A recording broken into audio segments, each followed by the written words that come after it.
listen to that and think about that, I have to first ask myself, right? Put my movement where my mouth is. So I'm asking myself, are my words lining up with the steps I'm taking? Right?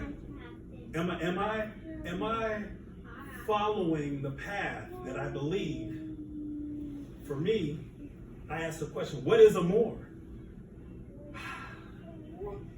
The prophet has laid out for me, for what I believe, an answer for the nations. A Moorish American. Give me a nationality. That's a lot to think about. Put my movement where my mouth is. Are my words lining up to the words of the prophet? Because that's what the movement is. The movement has been decided, set up, delivered, packaged with a little bow on top, or a fez on top. We can say that. Hey, right? So simple, so plain. So I'm gonna back up. I have to say this. I'm one of them young ones coming in with my eyes wide open. When I was young, I met in the ethers early. It was later that I come to meet the man. Now I'm learning about this man, prophet of our day, having a plan, simple plan, about knowing thyself. Right? How can you put your movement? You got to know yourself to understand your movement. Right? You got to know yourself to identify that which we have to overcome or conquer, to rise up and begin to move as the movement has designed for us to move. So without giving the story of on background or anything like that, everybody had a place that they started. I just happened to start where my higher self was awakened before my knowledge. Then I had to catch up. And as I grew, I began to see how things connect. How today the prophet Noble Drew Ali, a prophet, how do I know this? From my background in teaching and training tells me that he's a prophet. What does that mean? His words identified his movement, which is still operating today. That's how I know that he's a prophet. His words today, as we follow him, causes us to move like he moved. That's how I know.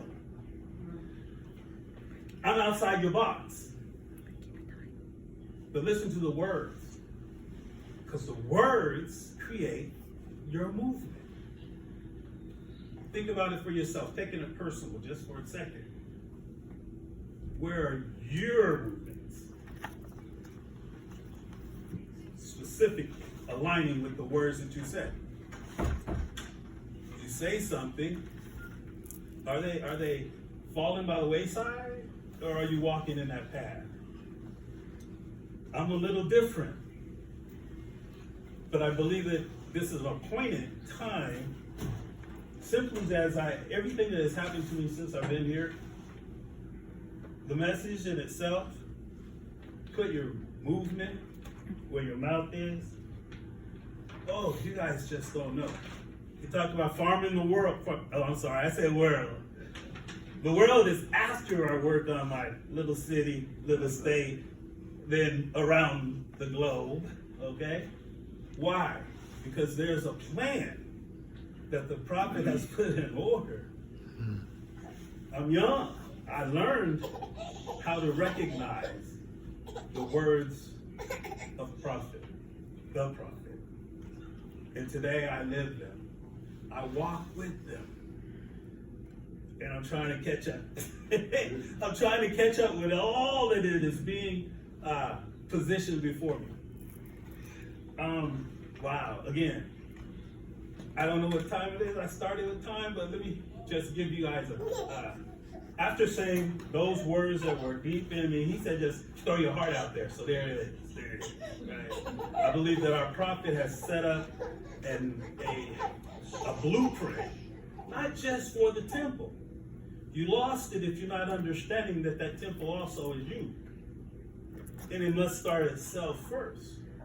So that's the work. As we work on ourselves, we actually become the temple, and the temple becomes to do what it is supposed to be doing. I have to give much, much honor to the Grand Sheikh here, Kwame. There's been times we talked a little bit briefly. It wasn't even what he said. It's who I heard. It's who I heard. For me, it was simple to become a Moorish American because I had learned about who I am to be. And then I got somebody that came in with a little book saying, this is who you are. It was a simple transition. I knew who I was supposed to be. He was telling me who I am. Still simple. Still great for me today. That's the prophet that I know. That's the work that is going on here in the Moorish Science Temple. I'm a Moorish American, not by choice, but because of who I am. I then understood, began to find out, well, what is that? That's why my first question was, what is a Moor? What is a Moor? A Moor is to be that upright. A Moor is to be that insight. A Moor is to give you the knowledge that you need when you're in your lower man, right? He is that one that is the example. Why? Because he's following the example. A Moor, you should see a Fez and know that that person is about the words that he says. When I hear him say something, I can see the movement going on afterwards. That's a Moor. When I looked around and I see amongst the few Moors that I've been around, and I noticed that their words don't line up, I don't know y'all. So whoever that touches you. Think about it, right? When your words don't line up, put your movement where your words are. What is your movement? Who are you saying you're following? What is it that you say that you're here to do? I don't know. I'm just here to follow a prophet. I'm going to be real short. I'm going to end it here at this point with the last thought. Whatever that thought is. Give me a second. Let me think about it. This is my last thought for us today. Is the process of thinking is a pathway to developing a habit which becomes the process or movement. The prophet he's refocusing our thinking so that we can line up with that which has been created. And as we move towards it, our thinking changes, which is causing us to adjust and shift. And here we are doing the same thing that we always was doing, but now we see the light that it is supposed to be done. As I said, I moved in the ethers early. I even said that I met a man that I did not know. But when he came around, yeah, I knew who he was. Now I'm learning who he is. Islam.